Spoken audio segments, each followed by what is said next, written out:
Unfortunately, peaceful individuals tend to end up with conflictive ones. And of course, the other way around, right? Conflictive people find their way to, to peaceful people. It's part of the way we work, the way we're wired as human beings. And perhaps you might say it's for the best. I think you need that dichotomy. It's how we survive as a species. I think. I think if you had, and it's not to say that this doesn't happen but when you have a couple where both people are just calm, maybe a little too calm, and non-reactive, or at least minimally reactive, right? We're all reactive to an extent. When you have a situation like that, you don't have someone who's kind of looking out on the periphery and maybe scanning for threats, maybe seeking out the things that need to be sought out. There's a place for that. There's a place for that conflictive type, along with that tendency for conflict come a lot of good qualities. We just happen to notice the downside of it all, the conflict. But there's also an increased awareness, vigilance. There's all this other stuff that can go dark. It can be conflictive, and at the same time, you don't tend to see two people who are conflictive end up together, and you probably wouldn't want to. They'd be butting heads constantly, and it would just be too much. It would be too much conflict. It's a sort of a yin and yang kind of thing, and you need both sides. And if you pay attention, I think you do notice that most couplings end up like that. Maybe not to extremes, but there's an entire spectrum of personalities, and then the pendulum swings. It does swing to the extremes, and somebody on one extreme is probably going to end up with somebody on the other. But you have a lot of people,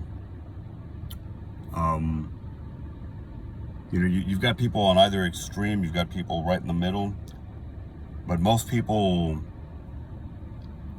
end up being somewhere in between the middle and either of these two extremes, right? So you've got these, not quadrants, but these two sectors, right? You've got the middle, the balance. Between that and extreme conflictiveness, that sector, it has its own spectrum. And on the other side, you've got, between a perfect balance and an extreme sort of calm, an extreme passiveness, or passivity, whatever the term is. You've got these two areas where, you've got shades that are very dark or very light. You've got black and white, but you also got a lot of gray. And chances are, somebody who falls on a particular point of that spectrum is going to have an equivalent on the other side that they match with, and will tend to gravitate towards that individual. And the two will probably gravitate towards one another. That's how these things work. Like I said, you don't tend to have two people with exactly the same or even similar temperaments end up together, because it just doesn't work.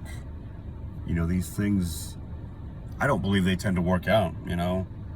As much as we'd love to think that personalities have to match and people should be alike, this stuff about opposites attracting does have a certain ring to it, and I could get into the whole, I could, get onto Freud and, mommy and daddy issues, and about how, there's a polarity between a mother and her, not necessarily just her male children, but her children who are unlike her, and a polarity between fathers and the children that are not like him. And there's a sort of an odd back and forth, right? A parent, the relationship between a parent and the kids that are similar to him or her is probably going to be somewhat ambivalent. There isn't going to be a lot of tension. It's just gonna be, these are going to be two people kind of coexisting, and there isn't going to be a lot of friction. There isn't going to be a lot of perhaps too much of anything, right? The relationship is going to be somewhat cold.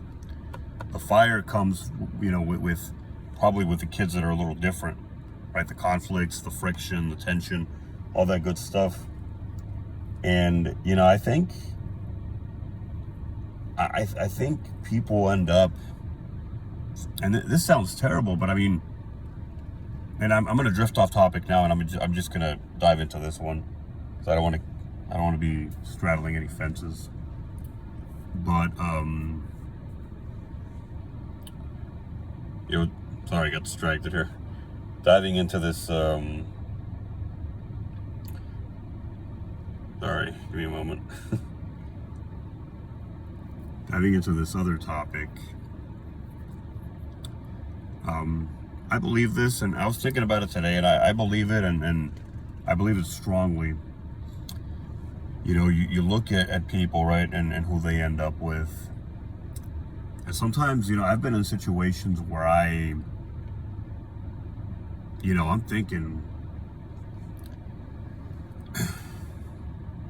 well, let me backtrack a little bit. I've been in situations where or maybe I'm attracted to someone, or at least there's something. It could be tension, not the bad kind, or there could be sort of just a natural drawing between two people, right? I've been in situations where I look at it and I think, well, this is a little bit odd. A bystander might see something and they just would think, well, what's going on here? This is a little weird. And it happens, sometimes. Well, let's stay on topic. You're not attracted probably to what is exactly like you. And if you think you are, maybe you're convincing yourself. It's perhaps it's not genuine attraction. I think genuine attraction has a certain degree of tension and friction involved. But I won't switch over to that topic. I was talking about how you look at the people that people end up with, and there's a lot to be said about comfort zones. People grow up in certain environments. They grow up, probably if in a normal family, with their parents, their siblings, and there are certain personalities that they've gotten used to, and you might say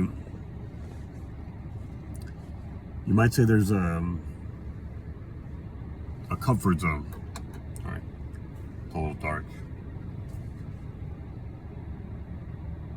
My eyes are a little bit, I don't know, it gets late and my eyes get a little uncomfortable in bright lights, but I might have to turn that back on in a minute. There's something to be said about comfort zones. And I'll start on this. Unfortunately, if maybe you grew up in a home where there was tension, or you experienced tension, and that's, I don't want to say something you became comfortable with, but you certainly got used to it. You got used to it, and you might even say actually that, yeah, you developed a comfort, and it became something that you didn't have a problem with.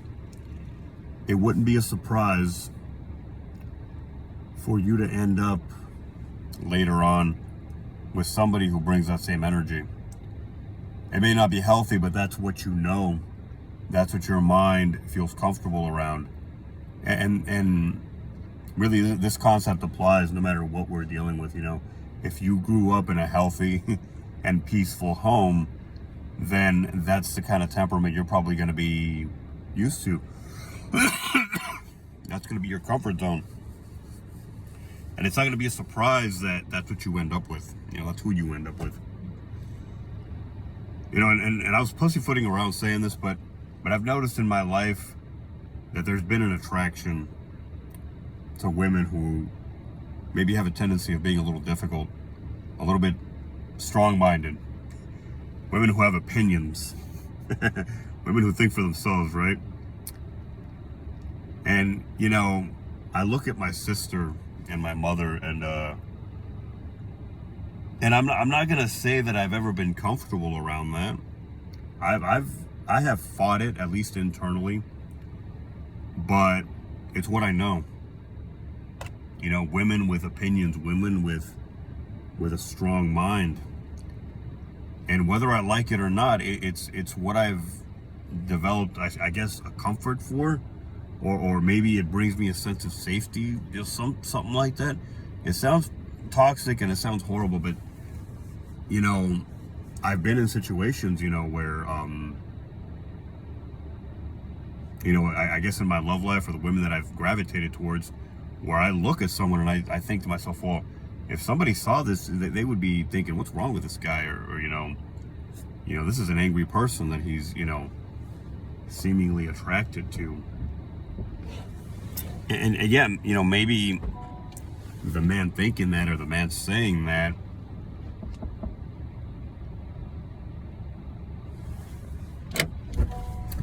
maybe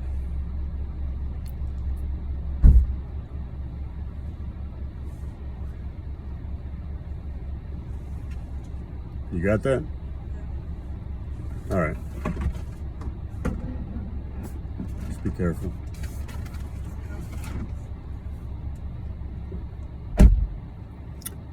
Maybe the man thinking, or the man saying that, is terrified of a woman with strong opinions. Maybe this is a man who needs to be in charge at all times, needs to be in control, and would never dream of even interacting with a strong woman or tussling with a strong woman, right? He needs, I don't want to say a weak woman, but he needs a woman who's not going to push him too much in his life. And that's what he gravitates towards, which it's not necessarily a defect of his or a positive quality. It's just who he is. He grew up around certain type of women, certain types of women, and that's what he gravitates towards, is a soft-spoken and just soft woman in general. That's neither good nor bad. It's just now, if I were an asshole, I might be inclined to say, well, this is a weak man. He can't handle a strong woman. He needs a woman who's just gonna, bend over backwards for him. And he doesn't just want that. I think all men want that. He needs it. He wouldn't be able to handle a woman who would push him in any way, shape, or form. He would fold, right? Like I said, if I was an asshole, I would nitpick. I would dissect the situation from that perspective. I would say, well, yeah, it's not that he is uncomfortable around a strong woman. It's that he's terrified of it, and he wouldn't know how to handle it.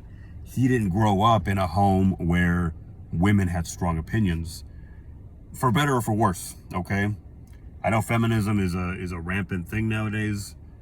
I don't want to call it a disease, even though I'm tempted to sometimes. I could be accepting. I can be tolerant. I can also be the opposites of that. I can be intolerant, and I can be unaccepting, and to my detriment. It's not a good thing necessarily. It's a defense mechanism. Anyway,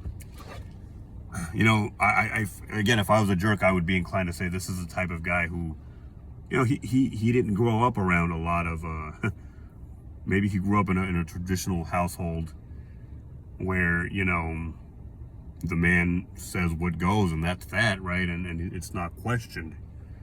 You know, then you have households that are traditional in a sense where maybe the man has authority, but the women in that household still have strong opinions and have a certain degree of their own authority, which is fair. That's great. But like I said, you know, to kind of draw this to a conclusion, sometimes we have these sort of we develop these sort of mindsets, you might say, these subtle little ways of perceiving the world that we don't fully understand, but they came about from growing up a certain way, you know. So maybe you look at a man who is attracted to a woman that some men might find attractive, you know, a woman who is opinionated, perhaps has a tendency towards anger, unfortunately, who has, you know, strong opinions and stands for them. You know, you might see a man looking at that and thinking, well, that's terrifying, because he instinctively just kind of has that gut reaction where he shies away from it. It's not even a logical thing or something that he thinks about. He's almost perhaps even disgusted, but he's got like a gut reaction to seeing that in a woman, and he wouldn't understand it because he didn't grow up in an environment where he was tempered to not necessarily accept the opinions of strong women, but he was around them, and he didn't have a choice but over time to just kind of develop a thick skin. He didn't have a chance to develop a thick skin around said opinions, you know. Whereas someone who did grow up around them does have that thick skin. Maybe there were times where he agreed with those opinions, those strong opinions. Maybe there were times when he disagreed, but nonetheless, they were there, and he was steeled against them, so that, again, like, he runs into maybe a woman who some men might not gravitate towards, and he's not terrified of it.